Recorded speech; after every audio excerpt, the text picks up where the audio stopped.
జార్ఖండ్లోని గుమ్లాలో హిందువులను క్రైస్తవ మతంలోకి మార్చేందుకు ప్రయత్నించారనే ఆరోపణపై ఇక్కడి చార్దా రోడ్ ప్రాంతంలో 5గురు మిషనరీ మహిళను అదుపులోకి తీసుకున్నారు. స్వస్థత సభ చాంగే సభ అనే పేరుతో జరిగే ఒక కార్యక్రమానికి హాజరు కావాలని ప్రజలను ప్రోత్సహిస్తున్నారు.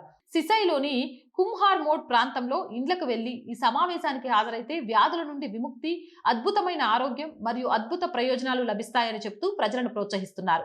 ఈ మహిళల ఉద్దేశాలపై కొంతమంది స్థానిక నివాసితులకు అనుమానం కలగడంతో వారు హిందూ సంస్థలను అప్రమత్తం చేశారు. హిందూ దేవతల గురించి అభ్యంతరకర వ్యాఖ్యలు చేశారని, హిందూ మతం మరియు సాంప్రదాయాలను విడిచిపెట్టమని తనపై ఒత్తిడి చేశారని ఆరోపించారు.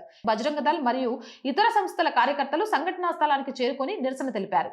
దీనిపై పోలీసులు జోక్యం చేసుకుని మిషనరీ మహిళలను పోలీస్ స్టేషన్ కి తరలించారు. మనిషికి నచ్చి మతం మారితే తప్పులేదు, కానీ మీలాంటోళ్ళు ఇట్లాంటి అబద్ధపు ప్రాపగండాలతో మతం మార్చకండి, మీ మీద కఠిన శిక్షలు వేస్తారు, తీసుకుపోయి జైల్లో పెడతారన్న ఇంటింటికి పోయి అడుక్కునే వాళ్ళకంటే ఘోరంగా